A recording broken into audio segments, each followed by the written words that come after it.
Começando então a sessão, começo por vos apresentar o nosso painel de oradores, começando talvez pela professora Cátia.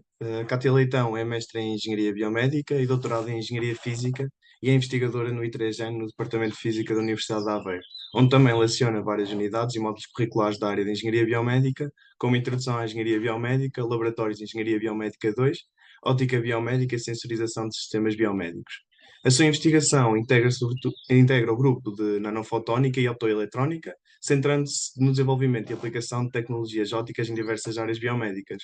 Através de uma abordagem multidisciplinar, procura integrar soluções ópticas em dispositivos inovadores, wearables e sistemas inteligentes de monitorização personalizada, alinhando-se com o conceito de saúde 5.0. Passando para a doutora Dulce, é uma investigadora sénior no Instituto de Ciência e Inovação em Engenharia Mecânica e Engenharia Industrial e professora auxiliar convidada na Faculdade de Engenharia da Universidade do Porto. É doutorada em Engenharia Biomédica pela FEUP e mestre em Engenharia Biomédica pela Universidade do Minho. É investigadora sénior na área de biomecânica com especialização em modelação, simulação e mecânica computacional. O seu trabalho abrange métodos numéricos até aplicações em saúde baseadas em inteligência artificial, incluindo processamento de imagem e texto. Atualmente faz investigação nas áreas de biomecânica, tecnologias médicas e integração da inteligência artificial na saúde. Participa também em consórcios internacionais e projetos de inovação, contribuindo ativamente para moldar o futuro da saúde digital. Já a doutora Cláudia Quaresma tem o doutoramento em Engenharia Biomédica e é professora auxiliar na Nova School of Science and Technology, FCT Nova, e é membro efetivo do Centro de Investigação LibFIS e do Laboratório Associativo Real. Atualmente é membro do Conselho Científico da FCT Nova, do Conselho de Avaliação e Qualidade do Instituto Politécnico de Beja, como membro externo, e do Conselho Científico da Escola Superior de Saúde de Alcoitão como convidado. É igualmente coordenadora do 3D Printing Center for Health e é autora de artigos científicos e de capítulos de livros com posse de algumas patentes. Nos últimos 5 anos, coordenou cerca de 30 projetos em parceria com hospitais e empresas e tem 13 prémios científicos, pedagógicos e de inovação. As suas áreas científicas de investigação estão relacionadas com a biomecânica e o desenvolvimento de novas tecnologias com especial enfoque na reabilitação. Por último, e não menos importante, o Dr. Camilo Dias, nascido em Bogotá, na Colômbia, é um destacado investigador na área de engenharia aplicada à reabilitação. Formou-se em engenharia eletrónica pela Escola Colombiana de Carreiras Industriais em Bogotá, no ano 2008, onde obteve a distinção de melhor aluno da sua turma. Entre 2009 e 2011, exerceu funções como assistente docente na mesma instituição, consolidando a sua paixão pelo ensino e pela investigação. Em 2012, mudou-se para o Brasil para integrar o Grupo de Robótica e Automação Industrial da Universidade Federal do Espírito Santo, o UFES, onde concluiu um mestrado em Engenharia Elétrica em 2014.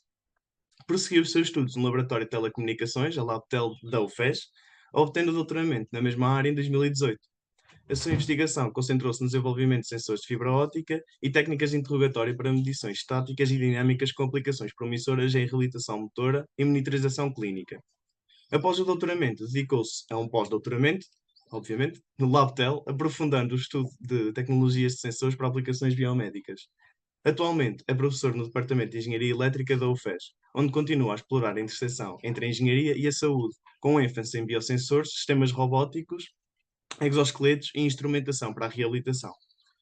Assim sendo, o painel apresentado, gostaria de abrir a sessão com uma abordagem, se calhar um bocadinho mais generalizada por parte dos nossos oradores, com uma resposta à seguinte questão. Gostaria de perceber como é que explicariam a vossa área de trabalho a alguém que não esteja familiarizado com a essência da biomecânica e reabilitação e o que vos levou a enverdar por este ramo. Para além disso, gostaria de saber se houve algum momento decisivo nesta seleção ou se foi efetivamente um processo orgânico ou mais natural. Sendo assim, podemos começar talvez por si, doutora Dulce.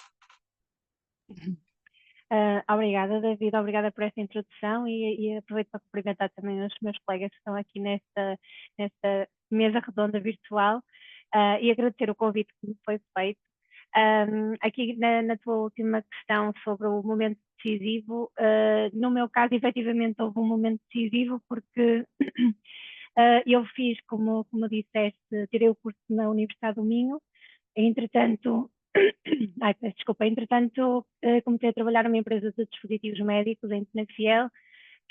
Precisei, por motivos pessoais, de me deslocar para Coimbra, e então estive no Instituto de Ciências de Sistemas e Robótica da Universidade de Coimbra e estive mais a aplicar em processamento de sinal, ou seja, eu estive mais na eletrónica médica, que era um dos ramos do meu curso, que não foi o que eu na altura escolhi. Eu escolhi engenharia clínica, Entretanto, regressei novamente ao norte, mas em vez de ir para Braga, fui para o Porto, nesse caso, por causa do meu atual marido. E na altura ele apresentou-me os professores da Universidade, da Faculdade de Engenharia da Universidade do Porto, que estavam a trabalhar na área da biomecânica, porque o meu marido é engenheiro mecânico, então o que ele conhecia mais próximo da engenharia biomédica era a biomecânica. E na altura fui falar com o grupo do professor Renato Natal e eu optei pelo trabalho no parto, na modulação do parto. E pronto, foi assim um bocadinho foi um bocadinho por isso que eu acabei por ingressar nesta área, porque efetivamente um dos ramos também na Universidade do Minho era biomecânica, reabilitação, biomecânica, não, e biomateriais, não falavam na reabilitação. Mas na altura não tinha escolhido e pronto, acabei por ficar na área da biomecânica. O que é que nós fazemos, efetivamente? No nosso grupo, nós estamos muito ligados com a parte da biomecânica, mas efetivamente a tentar modelar o comportamento dos músculos ou outros tecidos, modelar através de modelos computacionais em 3D, então é algo que é muito usado, principalmente agora, para evitarmos testes em animais e mesmo ser mais criteriosos nos testes que fazemos.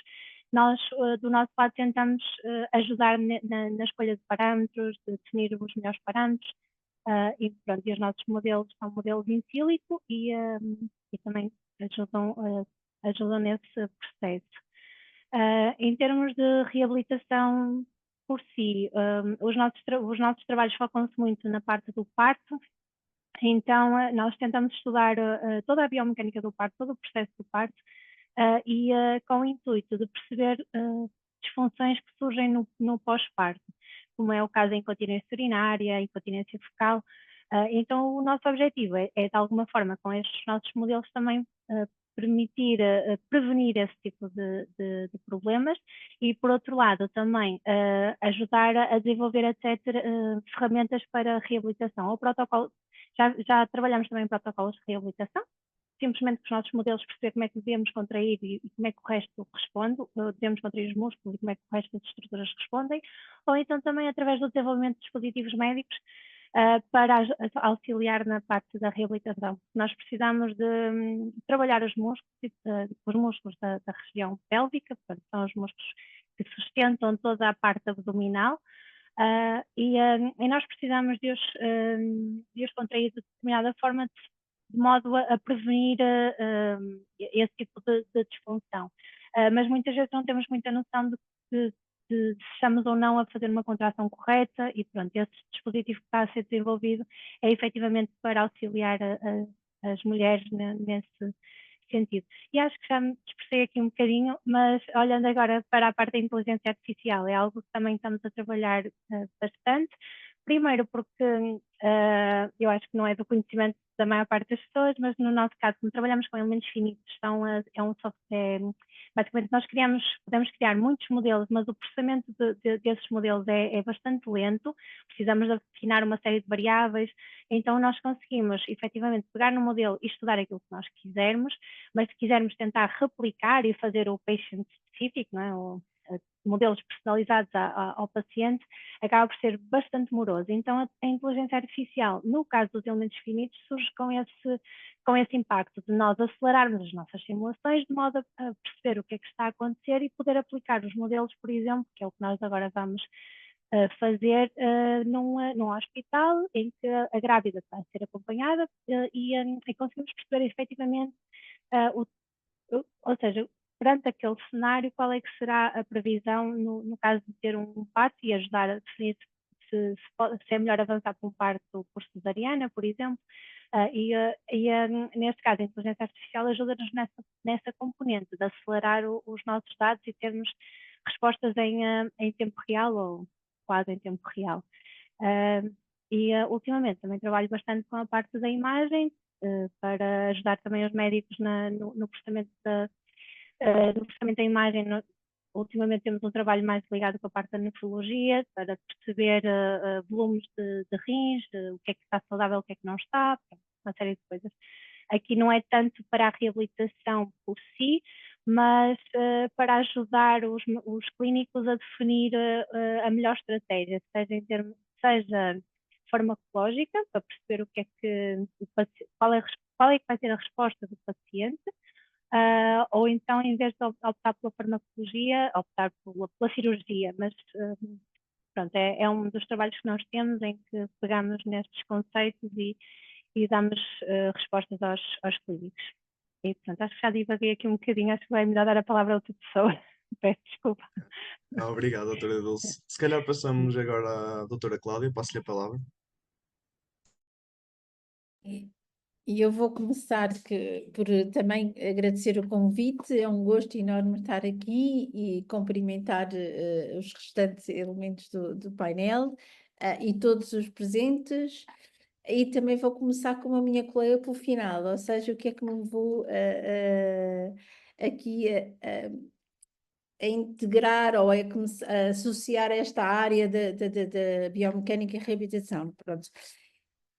A minha formação base, eu sou terapeuta há muitos anos, fiz a minha formação base na Escola Superior de Saúde do Alcoitão e ao fim de 15 anos de a trabalhar no Curri Cabral, na área da reabilitação física com adultos, decidi mudar de vida profissional e não que não gostava, mas queria fazer outras coisas porque gostava muito e decidi fazer formação na área da engenharia biomédica, fiz o doutoramento em engenharia biomédica com especialidade em biomecânica.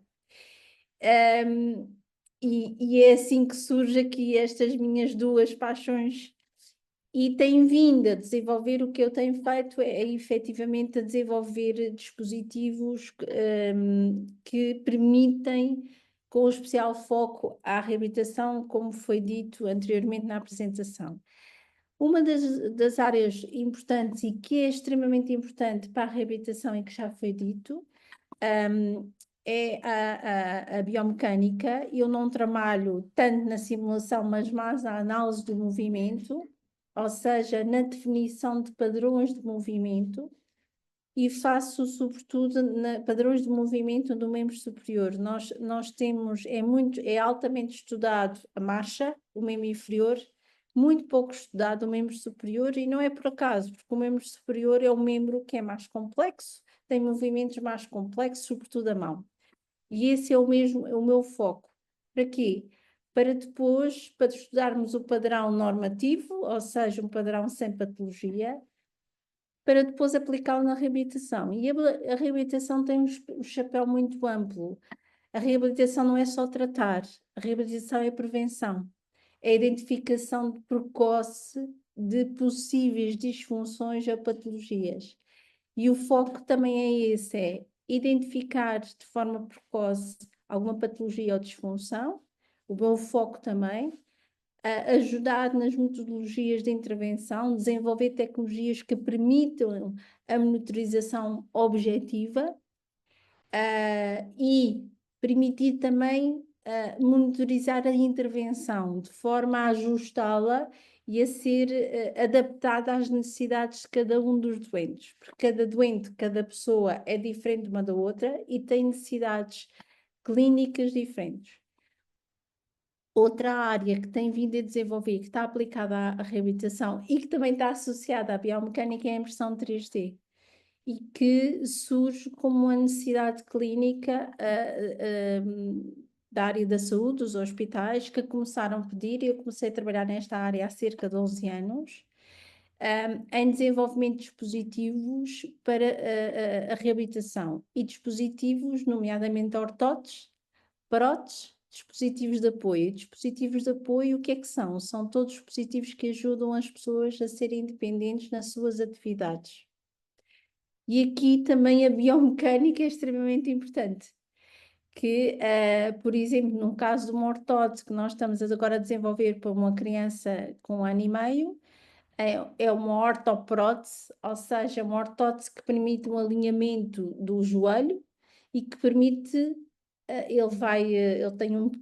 esta criança tem um pé muito pequenino e que vai amputá-lo e que permite substituir esse pé. E para além disso vai permitir a marcha. O que é que nós precisamos de saber? por um lado, o padrão de marcha normal numa criança sem patologia associada, e o padrão de marcha é quais são os ângulos mais adequados numa flexão e extensão do joelho, por exemplo, e como é que este dispositivo pode permitir aproximar a esse padrão de marcha considerado normal. Pronto. Isto são alguns exemplos daquilo que tem sido, que tem vindo a desenvolver, e sem dúvida que cada vez mais o meu foco é na área da reabilitação, associando-se também à biomecânica. Obrigada. Ok, obrigado, doutora. Passamos agora, se calhar, à professora Kátia, se conseguir. Olá a todos. Então, eu sou a Kátia Leitão, eu sou investigadora no ITREGEN, no Departamento de Física de Aveiro. Sou engenheira biomédica, tirei o meu curso na FCTUC, em Coimbra, e especializei-me em instrumentação médica e biomateriais. Das disciplinas que eu menos gostava na universidade eram as disciplinas da ótica. Eu nunca odiava a ótica, posso dizê-lo. No entanto, quando andava à procura de trabalho, surgiu a hipótese de concorrer a uma bolsa aqui na Universidade de Aveiro, claro que para um grupo de ótica. E eu concorri, vou ser muito honesta, às vezes conto essa história, concorri um bocadinho para trabalhar, mas sempre com um pezinho de fora, não é isto que eu queria para mim, pronto. A verdade é que depois comecei a gostar muito mais e a conseguir aliar a ótica à clínica, mais na parte cardiovascular, e desenvolvi o meu doutoramento nessa área, e é uma área que, por incrível que pareça, até gosto cada vez mais, não só da parte da investigação, mas também gosto muito da parte do ensino, gosto muito de lidar com estudantes, de falar com eles, de conversar sobre as diferentes áreas da engenharia biomédica. A minha parte, como é mais de sensores em fibra óptica, ou seja, nós usamos fibras que podem ser de um diâmetro maior, por exemplo, de 1 milímetro, ou de um diâmetro mais pequenino, 125 micrômetros, são aquelas assim mais fininhas que nós temos. O que é que estes sensores nos trazem? Nós podemos embebê-los em diferentes estruturas, sejam elas polímeros ou, por exemplo, impressão 3D, também temos alguns sensores nessa parte da impressão 3D. E na área, eu trabalho mais na parte cardiovascular, mas também já fiz umas coisinhas mais na parte da reabilitação, até com o grupo do Camilo. O que nós fazemos é embeber esses sensores para poderem monitorizar a pessoa no seu dia-a-dia, seja ele um dia-a-dia normal, seja ele uma reabilitação ou num estudo de movimento, em que a fibra óptica é embebida sem, como ela é tão fininha, à partida, sem alterar muito as estruturas que a pessoa está a usar. Seja ela uma roupa normal, seja uma palmilha ou até um equipamento médico. Por exemplo, estou-me a lembrar de um trabalho que fizemos com o grupo do Camilo, que era instrumentar um andarilho em que a pessoa era monitorizada a diferentes níveis, fossem eles sinais vitais, e outros, a própria força que a pessoa ia fazendo no andarilho, etc. E então o meu trabalho é muito virado para esta aplicação de sensores às necessidades médicas, tanto da reabilitação como da biomecânica, e é esse o contributo que eu tento dar enquanto engenheira biomédica no meu grupo de trabalho, fazer esta translação entre os sensores de fibra óptica mais fundamentais para diversos campos na medicina, principalmente na área cardiovascular, e muitas vezes os meus trabalhos feitos em colaboração com a biomecânica vinham também na monitorização de parâmetros cardiovasculares, ritmo cardíaco, ritmo respiratório, etc. E pronto, acho que é isto, para não me alongar muito e para podermos depois conversar. Se tiverem dúvidas, também podem questionar. Ok, obrigado, professora. Por último, doutor Camilo, se conseguir dar o seu input. Então, bom dia. Primeiramente, agradecer pelo convite, né? É um prazer estar aqui com vocês. Pronto, assim, minha história acho que é a menos interessante, é a mais simples de todas. Mas olha, eu comecei a trabalhar com robótica na formação de engenheiro, né? Um engenheiro eletrônico em Bogotá, mas eu trabalhei lá com robótica, mas era para fazer robôs de competição, né? Aí comecei a pegar assim afinidade com a parte de controle, desenvolvimento de eletrônica, desenvolvimento de hardware. E aí, quando fui para a UFES, já comecei a trabalhar com robótica aplicada. Para fazer o mestrado, já comecei a mergulhar no mundo da biomédica. Eu trabalhei com andadores inteligentes. A Cátia já falou alguma coisa do andadores, justamente o meu mestrado foi focado na integração de motores, sensores para dispositivos de ajuda à reabilitação para a marcha, né?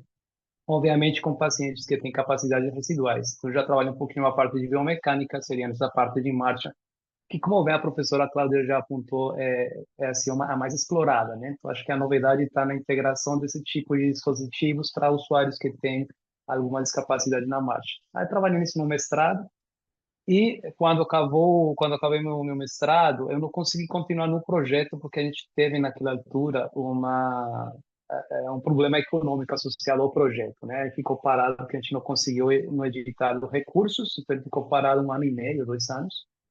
Mas automaticamente nesse momento apareceu a oportunidade de trabalhar com sensores em fibra ótica no mundo das aplicações industriais. Eu estava trabalhando com robótica, acabei indo explorar um mundo completamente novo para mim, da parte de fibra, e aprendi um monte. Acho que a melhor experiência que eu tive durante a minha formação foi justamente ir lá na UA, trabalhar com o Cátia, com o Pablo, né? No I3N, e também tive a oportunidade de trabalhar no IT, na Aveiro, né? Então, ficava aí compartilhando os 2 laboratórios, foi mais ou menos 1 ano e meio. Assim, me apaixonei muito pela parte de ótica, achei fantástico e tal. Quando voltei, depois de finalizar meu postdoc e ficar como professor efetivo na universidade, na UFES, né? Eu voltei aos meus inícios de pesquisa. Então, comecei agora a integrar dispositivos robóticos com sensores em fibra ótica e fazer o que a Kátia já falou de estruturas multifuncionais, né? Começar a integrar sensores de fibra em diferentes dispositivos robóticos. Então, assim, para não me alongar muito, comecei a trabalhar, tenho agora 4 projetos específicos associados com robótica, reabilitação. 3 deles têm, obviamente, biomecânica envolvida, né? Então, estou trabalhando com prótese de membro superior, mas agora a gente está mais focado com a parte de fusão de tecnologias. Eu trabalho com exoesqueletos industriais também, temos um projeto muito bacana para dar suporte a usuários que não têm nenhuma patologia, a gente quer prevenir doenças musculoesqueléticas, então estamos criando um robô para ajudar, por exemplo, a trabalhadores na indústria para pintar, fazer qualquer tipo de operação, ou trabalhadores em geral que fazem levantamento de cargas muito pesadas, né?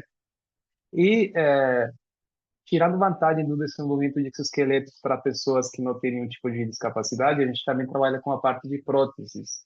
E nos descobrir, assim, uns valores bem interessantes na literatura, né, que a maioria de pessoas, ou muitos usuários de próteses de membro superior, acabam não usando elas por causa do peso e a fadiga muscular que genera o dispositivo.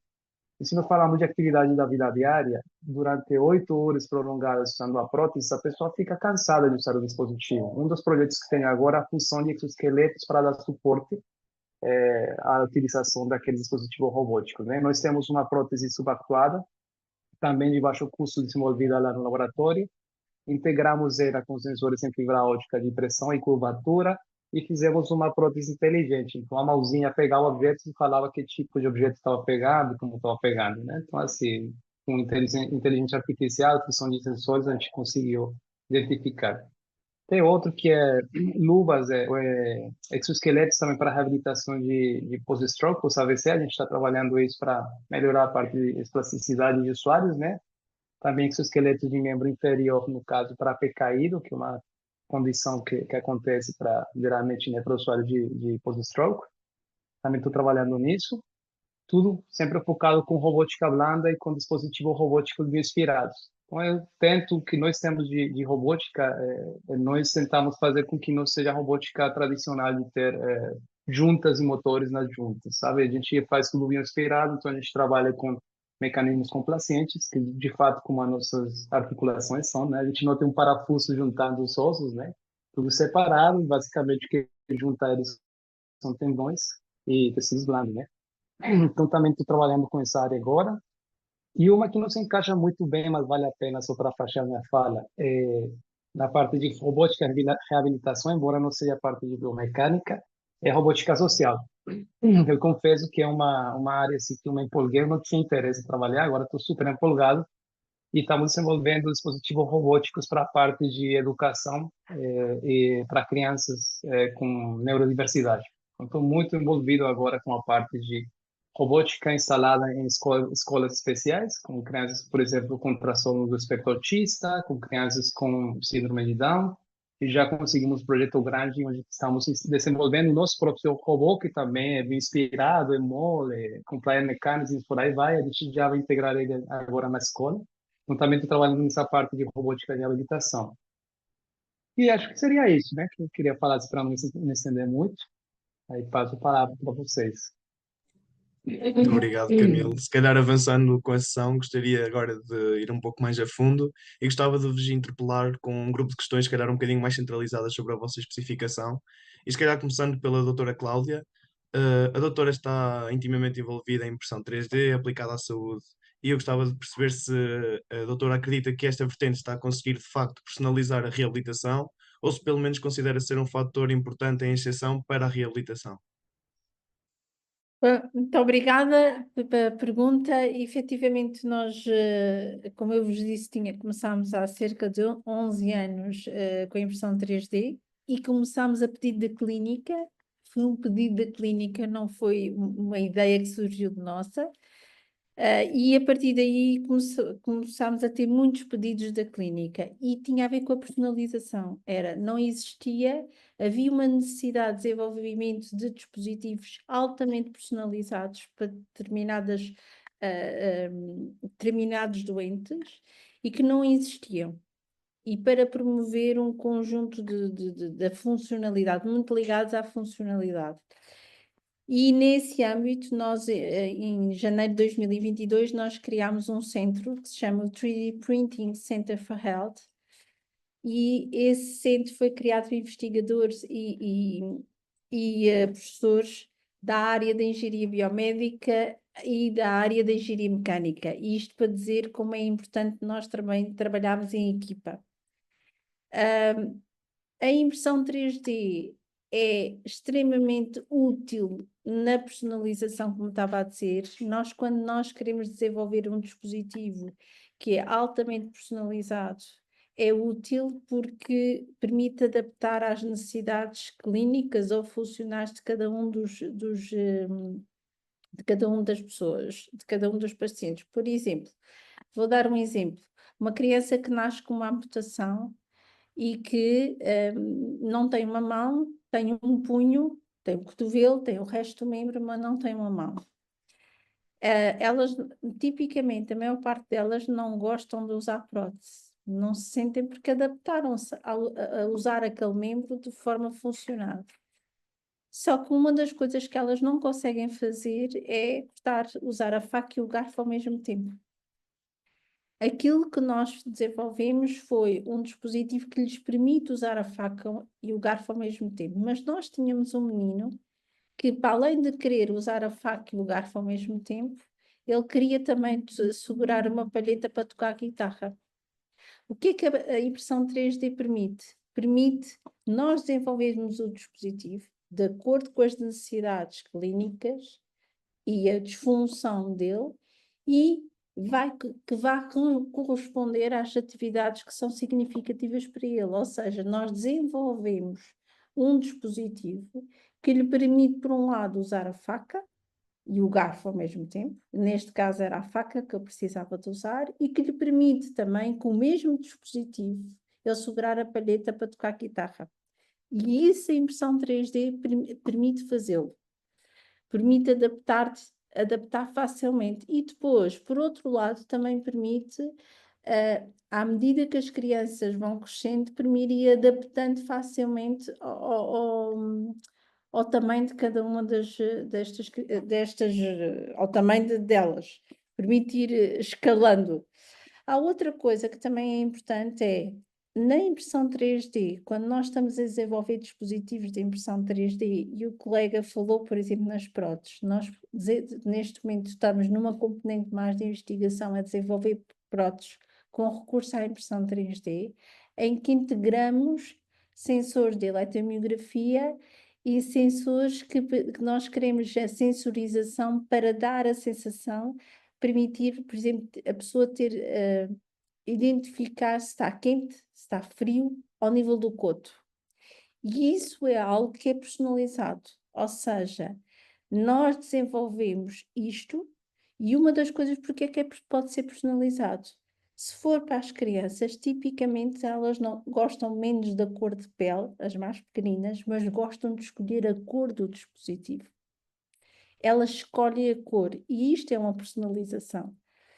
O que é que isto também permite? Permite envolvê-las no processo, que é outro dos aspectos que eu acho que é extremamente importante. Nós, quando desenvolvemos um dispositivo com a impressão 3D ou qualquer outro dispositivo que o nosso foco é ser aplicado na área, deste caso, da reabilitação, é extremamente importante usar uma metodologia de cocriação. O que é que isto significa? Envolver todos os utilizadores ou todas as pessoas que estão envolvidas neste processo.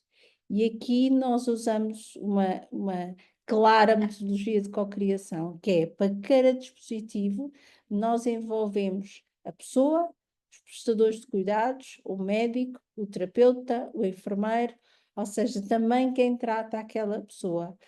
E todos eles definem connosco os requisitos.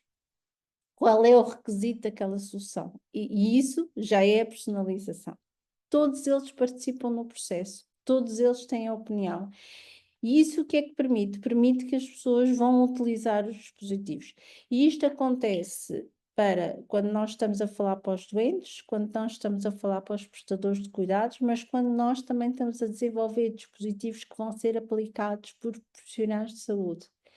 Para mim, a experiência é se nós envolvemos essas pessoas, elas vão usar os dispositivos. Isto é a forma de eles utilizarem os dispositivos. Não sei se respondi à sua pergunta. Sim, completamente. Sim.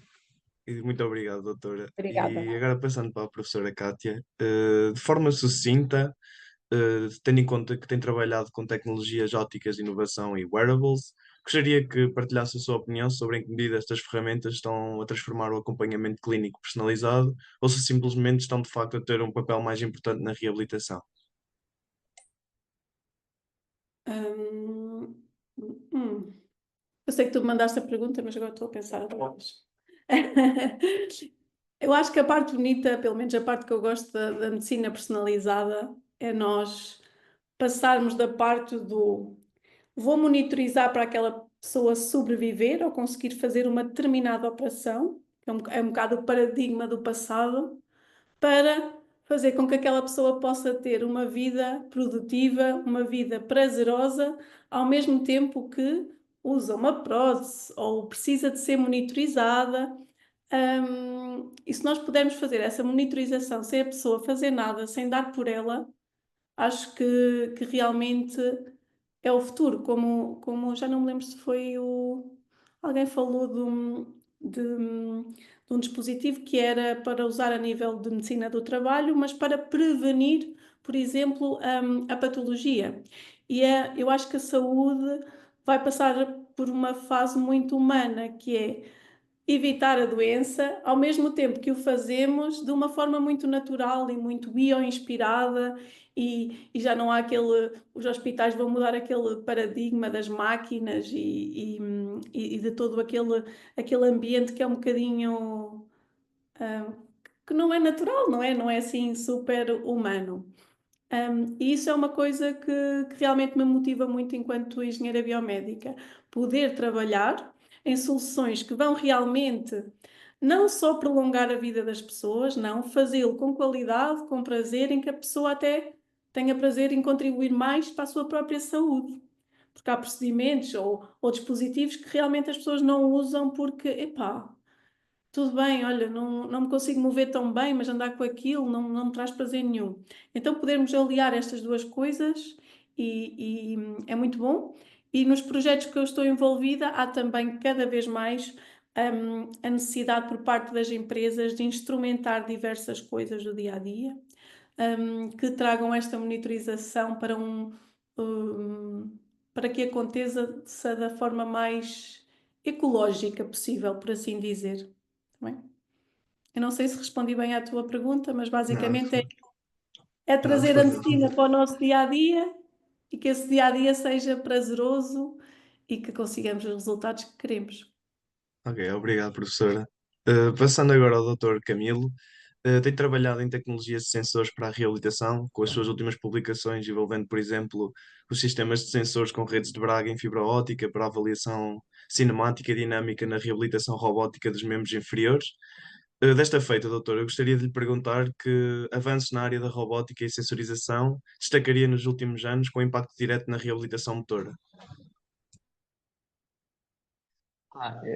Excelente pergunta, né? No caso, quando nós falamos da parte de robótica, independente do tipo de estrutura, se é branda ou clássica, né? Tem um componente super importante que a gente também trabalha muito em toda essa área de robótica, que é a interação humano-robô, né? E a gente precisa da parte de sensoriamento e dispositivos para poder entender como esse dispositivo está transferindo a força para o usuário, se está sendo feita a transferência de forma correta, né? Se a gente está fazendo efetivamente é, é, a utilização do dispositivo de forma correta. Então, essa parte de utilização de sensores sem fibra e tal tem avançado muito justamente por essa parte de integração dentro dos dispositivos, estruturas multifuncionais, né? Eu não vejo agora, embora a gente tenha trabalhado muito com a parte de rede de Braga, eu não vejo como futuro imediato a integração deles em dispositivos já comerciais. De fato, já tem muito dispositivo comercial que faz reabilitação sem a utilização de sensores de fibra, senão não teria aqueles dispositivos. Mas no futuro, a gente vê toda a parte de integração agora também, que está muito forte a parte de fotônica integrada com a miniaturização daqueles dispositivos que fazem a leitura dos sensores. Os sensores, eles já inerentemente são muito pequenos, a gente pode embeber eles em diferentes estruturas, tirar a informação que precisar, informação mecânica, deformação, temperatura, umidade, né, para medir microclima entre usuário e dispositivo. Mas eu vejo que assim, o mais promissor desse tipo de tecnologias é justamente o final que vai pegar aquela informação do sensor e fazer aquela informação útil para nós ou para os sistemas inteligentes interpretar aquela informação, né? Acho que por esse lado, na parte entre robótica e sensorização, seria os avanços que eu vejo. Para onde que a gente está vendo é justamente aquela parte de fotônica integrada para a miniaturização dos dispositivos e integração daquele dispositivo. E aí, com isso, né, a gente tem como monitorar diferentes parâmetros já com aquelas estruturas multifuncionais. E bem como a Kátia também já apontou, não necessariamente tem que ser feito num robô também. A gente pode integrar isso em tecidos inteligentes e pegar outros parâmetros também que estão associados durante o processo, né? Não só a parte de parâmetros biomecânicos, mas a gente também pode pegar outro tipo de sinais. Não sei se é por aí a resposta que eu esperava, se era isso mesmo. Não, era isso mesmo, doutor, era isso mesmo. Se calhar agora então, passando por último à doutora Dulce, sabendo que a modelação biomecânica e a inteligência artificial estão a ganhar então espaço na prática clínica, como referiu na sua introdução, desta feita eu queria lhe perguntar se já sente de facto algum impacto real no cotidiano das pessoas, ou se ainda está muito em fase beta, ou seja, de contexto laboratorial. Obrigada, David. Não, a verdade é que já estamos a ganhar cada vez mais espaço na prática clínica e isso vê-se em várias coisas. No caso, por exemplo, da modulação biomecânica, em que, olhando, como falaram bastante das próteses, os nossos modelos acabam por permitir também a otimização da prótese, estudar, ou seja, nós podemos colocar, desenhar uma prótese, ou neste caso não vamos desenhá-la de raiz, a menos que seja necessário, mas podemos adaptar e perceber também em termos de movimento como é que a marcha do paciente está. E isso é algo em que temos trabalhado e também é-nos pedido por médicos. Para além da prótese, pode ser também o tipo de cirurgia que está a ser feito, ou seja, mesmo nas lesões do ligamento cruzado anterior. Existe a dúvida, no caso dos ortopedistas, o que é que eles devem corrigir, apenas os ligamentos, se também os ligamentos laterais. Então, muitas vezes eles pedem-nos este tipo de análise numérica para tentar perceber qual é que seria a melhor intervenção para o caso em específico. Por isso, pelo menos para nós, neste momento, ainda não é assim um boom de modelos que estão aí a sair e a dar respostas, mas a verdade é que nos têm chegado cada vez mais desafios e de médicos que também estão cada vez, ou seja, também sentem que existem lacunas que não conseguem dar resposta e precisam de algo mais para suportar as decisões deles.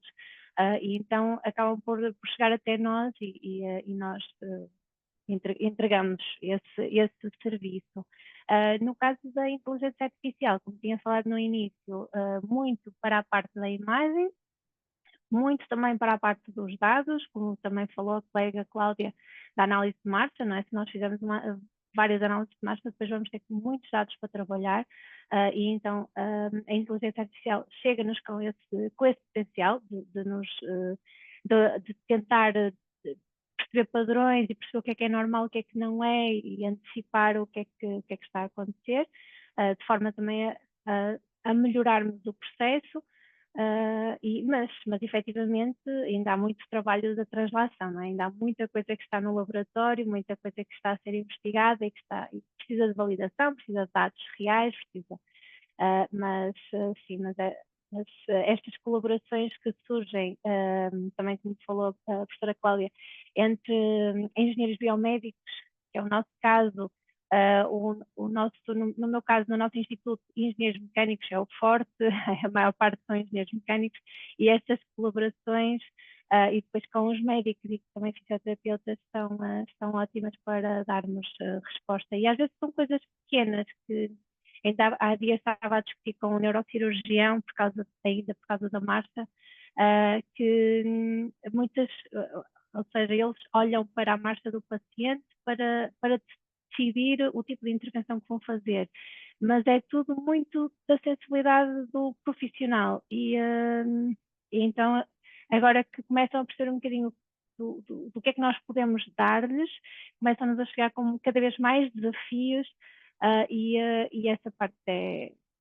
muito interessante. É muito interessante, eu acho que nós como engenheiros biomédicos nós nascemos para ser a ponte, não é? O curso foi pelo menos eu tirei biomédica no MIN, era o segundo ano de engenharia biomédica, então era ainda bastante recente em Portugal, e sempre foi isso que nos venderam, não é? Porque nós vamos ser a ponte entre engenheiros mais mecânicos, eletrotécnicos, e os médicos, e nós estamos aqui para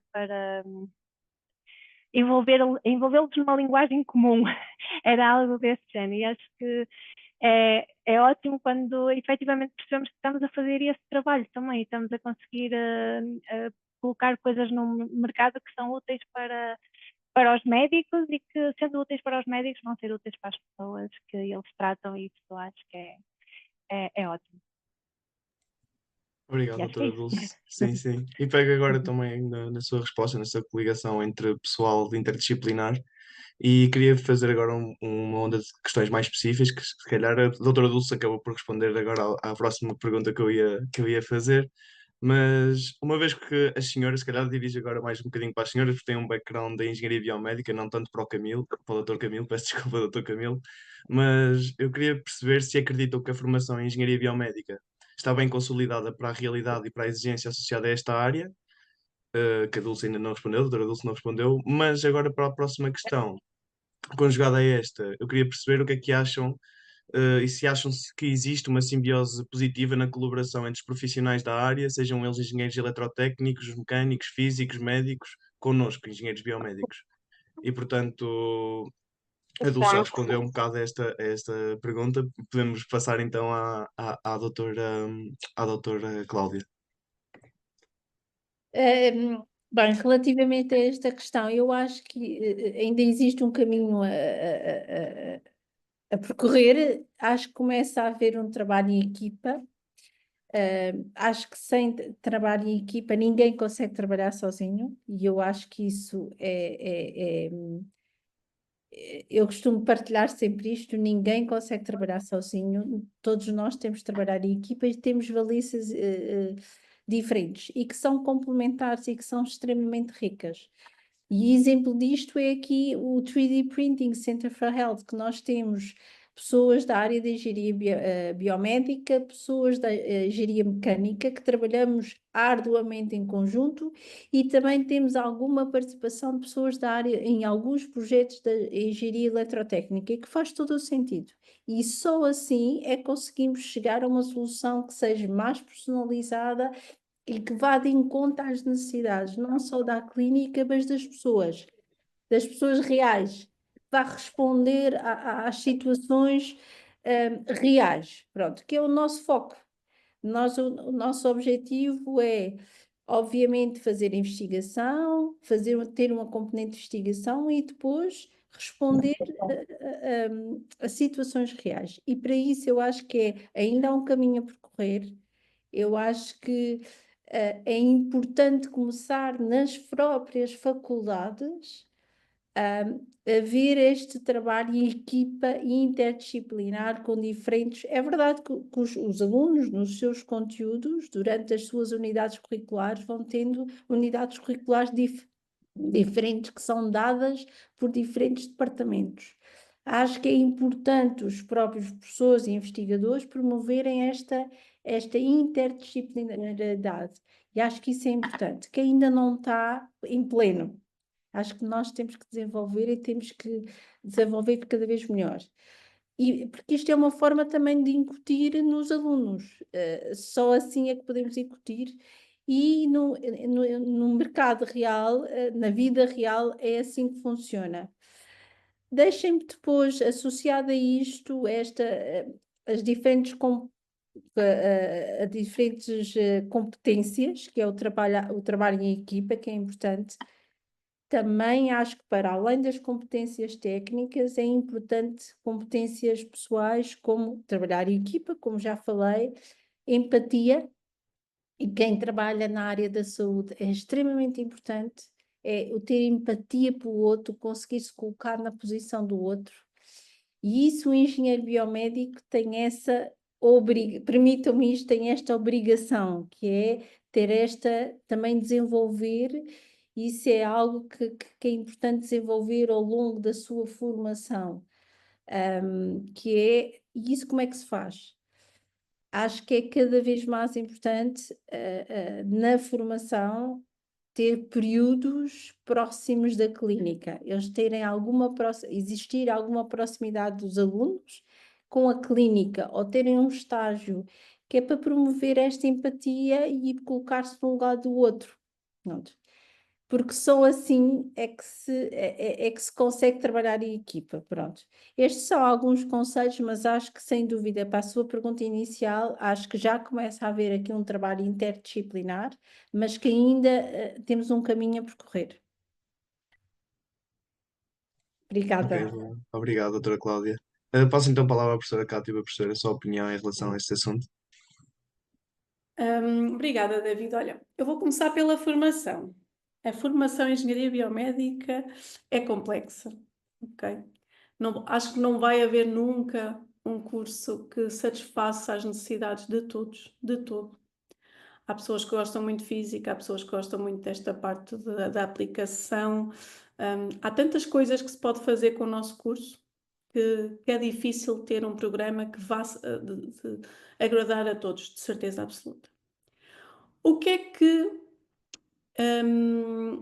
eu, enquanto docente, tento fazer ou tento incentivar os alunos? É eles tomarem responsabilidade pelo o seu processo de aprendizagem. Não pô-la toda nos alunos, obviamente, mas haver aqui uma grande troca. E isso também, às vezes, é preciso pararmos para pensar. Ok, o que é que eu quero fazer no futuro? O que é que eu me vejo a fazer no futuro quando sair daqui da universidade? Como é que eu posso, dentro do meu curso, com as suas vantagens, desvantagens, limitações, benefícios, como é que eu posso tirar o máximo de proveito para eu ou descobrir o que é que quero fazer, porque muitas vezes nós não sabemos, não é? Ou então chegar ao sítio onde eu quero chegar, ok? Isso também é importante, não só levar o curso quase como mais 5 anos a estudar e a fazer trabalhos iguais aos outros e a ter boas notas. Não. Encararem o curso como um ato de crescimento, não é? Que vos vai fazer também crescer enquanto pessoas e para se descobrirem, para depois no futuro vocês conseguirem fazer aquilo que querem fazer. Tentarem tirar um bocadinho, o meu curso não tem isto, o meu curso não tem aquilo e eu gostava que tivesse. Ok, então podem sempre falar com os docentes e darem, obviamente, a vossa a vossa opinião, mas também é importante fazer outro exercício. Como é que eu posso então colmatar estas falhas? Posso fazer uma disciplina isolada, posso fazer um curso à parte.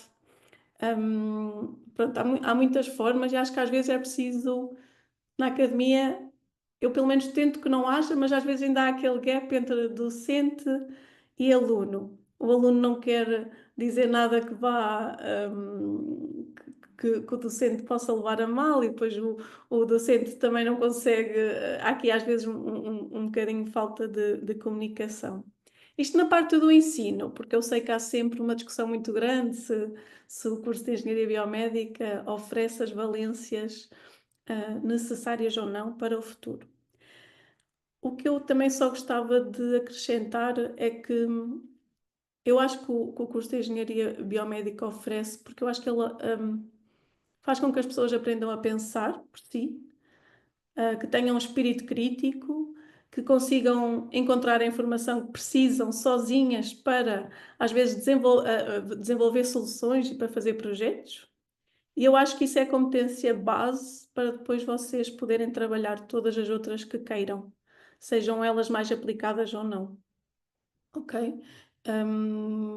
Pronto, isto do ponto de vista do curso e da educação. A nível de colaboração com a clínica, olha, eu vou ser muito sincera, eu quando vim para a UA eu estava num projeto médico em que não havia um único médico na equipa. Ou seja, eu tinha que fazer uma solução em que eu não tinha a perspectiva clínica. E para mim meteu muita confusão. Eu era novinha, tinha saído do curso, eu fui muito direta com o meu orientador. Olha, professor, eu acho que precisamos aqui de um médico. Ou, na altura era cardiologia, eu preciso falar com um cardiologista para eu perceber o que é que ele precisa, como é que deve ser a solução. E o professor aceitou e entramos em colaboração com o Serviço de Cardiologia e já temos uma colaboração que dura há 13 anos. Ok? Acho que todos nós somos um bocadinho agente de mudança, por muito novinhos que sejamos, e nunca pensem que por estarem num local que não tem as coisas todas ou as valências todas que vocês gostavam que tivessem, que não podem fazer nada, porque a verdade é que podem, e se todos contribuirmos um bocadinho, acho que é fácil de melhorar aqui esta ponte entre a engenharia e os hospitais, que estão cada vez mais receptivos à ciência. Eu, pelo menos, noto aqui em Aveiro, estão super receptivos. Cada vez mais médicos querem fazer doutoramento, querem olhar para a tecnologia de outra forma. Por isso eu vejo com algum agrado o futuro da engenharia biomédica, sim. Ok, obrigado, professora. Não sei se a doutora Dulce tem mais algo a acrescentar sobre essa simbiose entre engenheiros eletrotécnicos, biomédicos, mecânicos, físicos na área. Sim, eu concordo com tudo aquilo que foi dito e também sinto que a formação que nós temos, e pronto, a verdade é que as coisas vão evoluindo e ainda estou a pensar um bocadinho no meu curso, e o facto de nós não termos um departamento, não é? Nós éramos os únicos que não tínhamos um departamento, que toda a gente tinha os seus departamentos e era tudo fantástico, e nós depois íamos ao departamento de matemática, íamos ao departamento de física, íamos ao departamento de biológica, andávamos ali a saltar, não tínhamos propriamente um sítio nosso. E isto parece que é uma desvantagem, mas a verdade é que não é. É uma enorme vantagem, porque efetivamente nós tínhamos matemáticos com formação em matemática a dar-nos as cadeiras de matemática, tínhamos uma panóplia de professores muito bons em áreas muito distintas e nós estávamos ali a beber aquela informação toda. É muita informação, é muita coisa, coisas que nós podemos não gostar muito, e como estava a dizer a colega Kátia, provavelmente nunca na vida sonhava em estar na área da ótica, não é? Porque efetivamente durante o curso não foi algo que agradou, e também acho que isso também é importante, vocês perceberem que a verdade é que nem sempre os professores são bons para nos transmitir a paixão pelas áreas, não é? Às vezes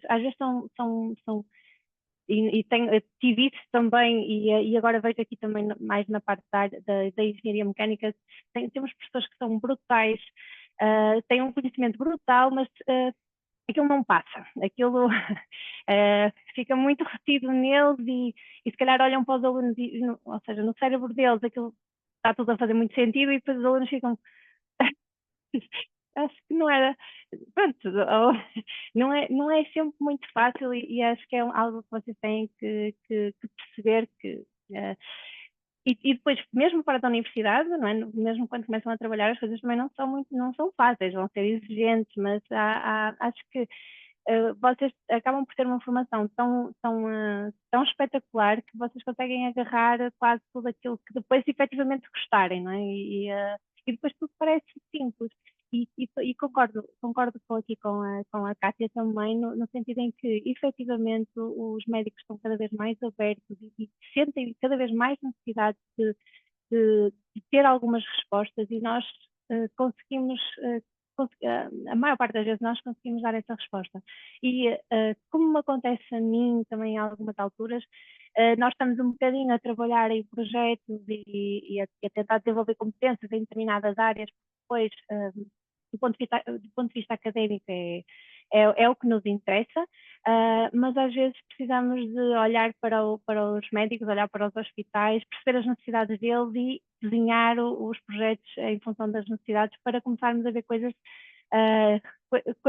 a acontecer, porque do ponto de vista académico temos muita coisa que fica efetivamente em papel, são coisas espetaculares, mas não saem da prateleira, e se tivermos esse contacto seja com médicos, seja com o que for, direto, com as necessidades diretas das pessoas, conseguimos dar respostas bastante interessantes. Mas para isso também precisamos de uma equipa, e como também referiu a Cláudia, precisamos de pessoas, de nos envolver de outras especialidades, sejam engenheiros eletrotécnicos, sejam mecânicos, sejam engenheiros informáticos, seja o que for, mas sim, nós temos muito boas competências, mas claro, precisamos aqui de uma série de uma multidisciplinaridade que muitas vezes também ainda não acontece em algumas áreas, e pronto, no meu caso, mecânica, mais uma vez, é o forte, ou na parte de gestão industrial, mas precisamos mesmo de uma rede grande de pessoas, porque cada um de nós tem, tem as suas competências e depois todos juntos fazemos coisas espetaculares. Ok, muito obrigado, doutora. Estamos a chegar ao fim da sessão e o tempo já está a escassar um bocadinho. E, portanto, para colmatar esta sessão, eu gostava de vos perguntar a todos que conselhos é que dariam a um estudante de engenharia biomédica e que está a pensar em apostar numa carreira neste tipo de área. E, doutor Camilo, se quiser dar o seu input. Olha, só um complemento também para a conversa anterior, né? Eu tenho uma equipe agora, afortunadamente, relativamente grande de alunos, né? Tenho 4 doutorandos, 11 mestrados, uns 15 alunos de graduação, e tem aquela coisa de multidisciplinaridade. Mas 60% da minha equipe é engenheiro biomédico, né? Então, os que estão liderando todos os projetos de doutorado, eles são engenheiros biomédicos. E aí, eles se juntam também com as outras, tem engenheiro eletrônico, mecânico e tal, para contribuir nos projetos, né? Então, isso, eu acho, assim, do que vê o potencial que tem a engenharia biomédica é enorme, já como todo mundo falou, né? Kátia, Dulce e Cláudia já se foi falado. Mas, claro, a gente precisa também de ter suporte de outros conhecimentos de outras carreiras, né? E o segundo, que é importantíssimo, que já tinha falado também, Cláudia, é aquela parte de co-design, design participativo. Eu acho que sempre que a gente tem um projeto, o projeto tem que estar envolvido com a realidade, né? O projeto tem que ter uma parceria externa da universidade, embora a gente, como professor, ensine todos os conhecimentos básicos e desenvolva a pesquisa, a gente precisa saber se a pesquisa vai ser aplicada, se o que a gente está desenvolvendo para ser aplicado, o que realmente o pessoal fora precisa, né? Então, essa parte de co-design é fundamental, a gente sempre ter a parceria da parte clínica, né, como tal, que, por exemplo, a Kátia também falou, contou muito bem que precisava de um cardiólogo, porque eu estou trabalhando com isso.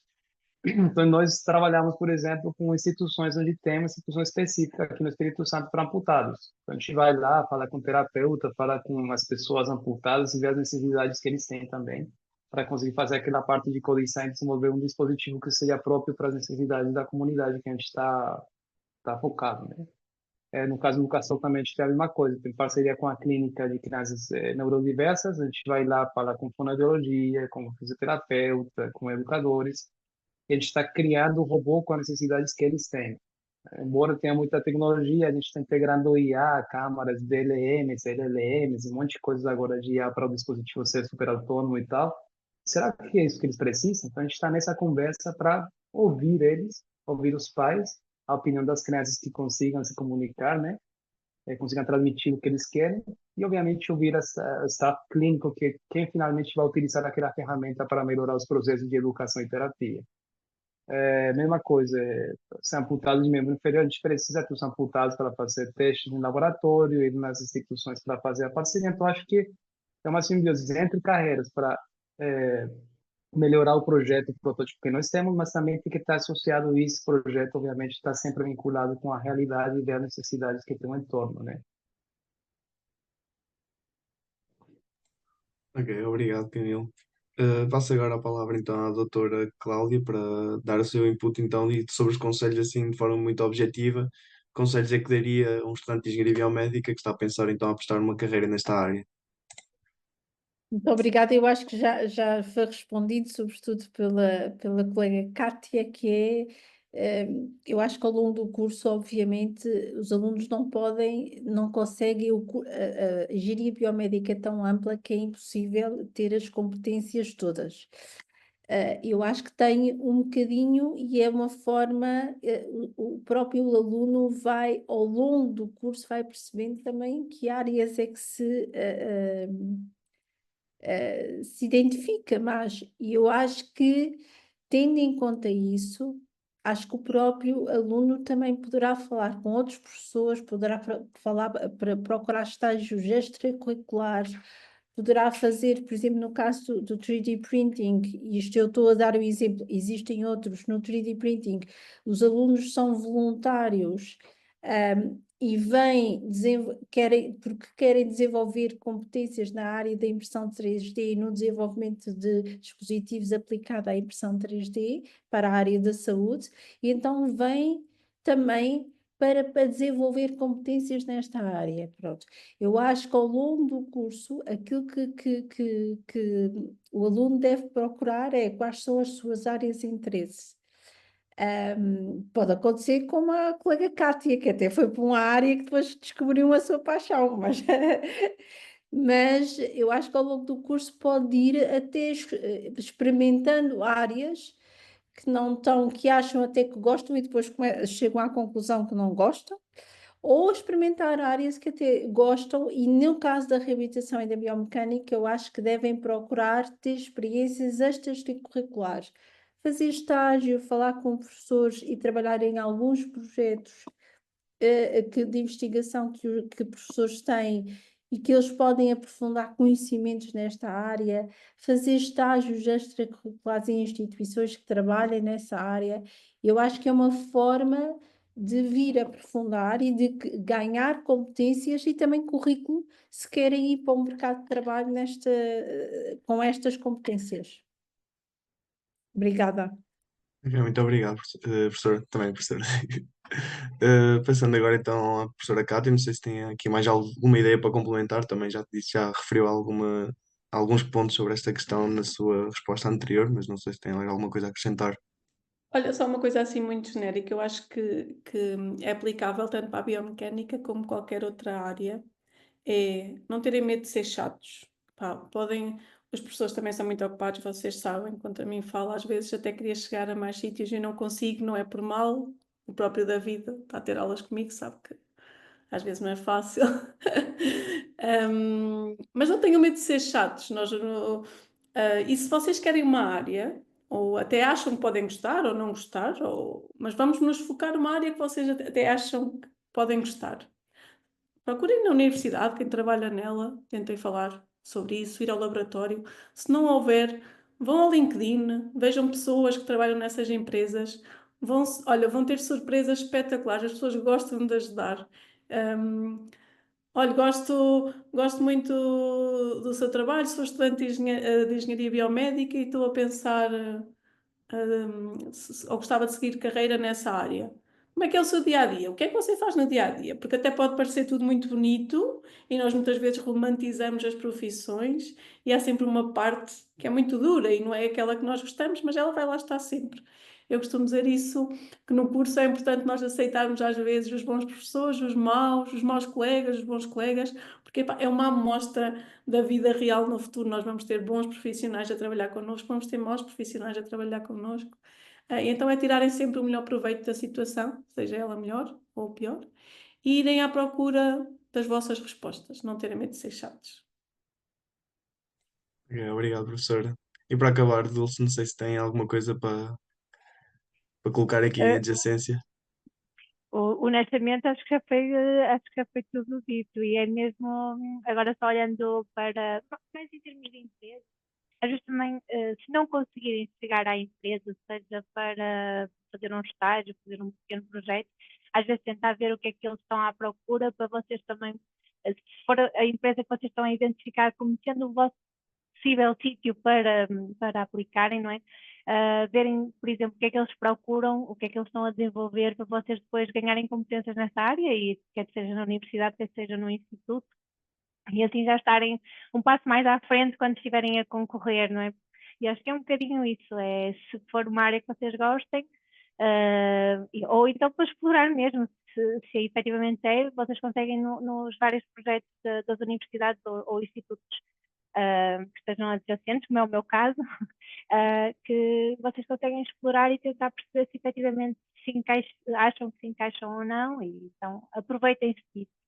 E às vezes não precisam de fazer um grande projeto, mas estar ali numa equipa, nem que seja uma equipa pequena, e vocês estão a perceber as dinâmicas, e acho que já vos ajuda a perceber como é que as coisas funcionam e se era algo que se viam a fazer ou não. E se vêm a fazer, apostar nisso e pronto, e fazer assim alguns pequenos estágios, pequenas formações que vos trazem depois muitas competências que são apreciadas depois pelas entidades que vão empregar, não é? Acho que é importante. Ok, obrigado, doutora. Bem, já cheguei ao fim das perguntas que tinha formalizadas, portanto, não sei se alguém do público quer dar algum input ou fazer alguma questão ao painel, portanto, se quiserem fazer, façam-no agora, estamos a ficar sem tempo. Ninguém? Nada? Ok, boa, ninguém quer fazer nenhuma pergunta. Bem, então penso que agora chegámos mesmo ao fim da sessão e, portanto, gostaria de agradecer outra vez, em especial aos nossos oradores, que de certeza que têm uma vida muito ocupada e mesmo assim conseguiram aceitar o convite e dedicaram um pouco do seu tempo a partilhar essas ideias valiosas, que certamente nos ajudarão a crescer e a perceber talvez um bocado melhor sobre o meio. E agradecer também aos participantes por estarem presentes e mostrarem o mínimo de interesse em assuntos que são importantes para a engenharia biomédica. Assim sendo, espero que tenham gostado e votos de bom trabalho e continuação a todos.